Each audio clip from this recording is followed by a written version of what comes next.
So, this is ball one, where I talk about nothing but football. Let's get into it. Listen, Arsenal is back at the top of the league. Haters, you can cry and cry and cry some more. We back, baby. But I'm not going to get too happy because I'm not going to lie to you. Without a striker, we have less chance of winning the league. Yes, Man City is in the terrible run of form, but Aston Villa is on our ass and Liverpool is on our ass. And the only way to get through that is to get a striker. My top three is changed slightly. Boniface now, he's going to be a cheaper option than Osimhen because that 150 we can afford it.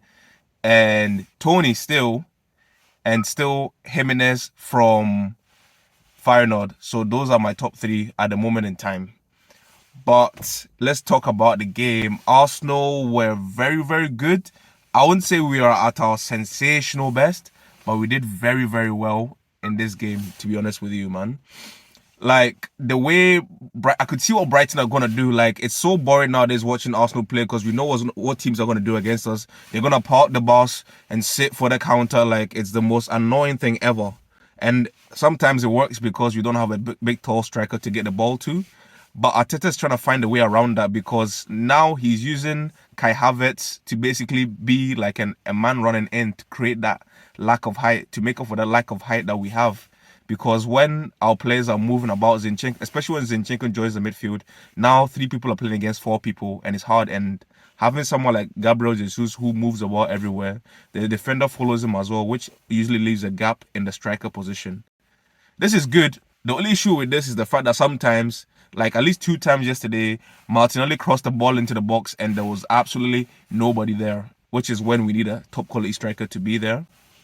Also, speaking about Gabriel Martinelli, he did well yesterday, but one thing that was annoying me he was doing yesterday was the fact that sometimes he just didn't move the ball quick enough because as an attacker, if you're trying to take someone on and shoot and you see that you can't do it within 3 seconds, if you can't get past him and hit a shot, you have to release the ball. There was one time I seen him getting played in and he wanted to cut in and shoot, but he cut in, there was a man and then another man, and all he should have done was just give the ball to Gabriel Jesus, who was free by himself, but he just dribbled and ended up wasting about maybe 1 minute on the ball, which killed our momentum completely, allowing Brighton to get back into it. But thankfully, we got the goals and we got back into it. Shout out to Kai Havertz once again, man. He's not the best player ever. I never expected him to be the best player ever. I'm just finally happy he's doing something for the club. You know what I'm saying? Because I'm going to say that I think a couple of years ago, he got Chelsea's top scorer all season with only 6 goals. And this season, he's already scored 5 goals. So he might have his best season yet in an Arsenal shirt. But at the end of the day, I'm very happy with the game. Saka was good. It's a much better performance than he had against Aston Villa. It's not the usual Saka we're used to, but he's on course to have more goals and assists this season than in previous seasons.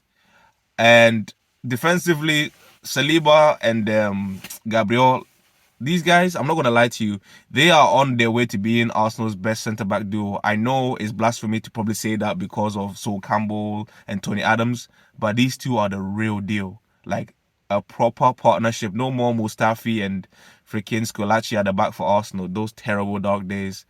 I'm so happy to have these guys at the back, man.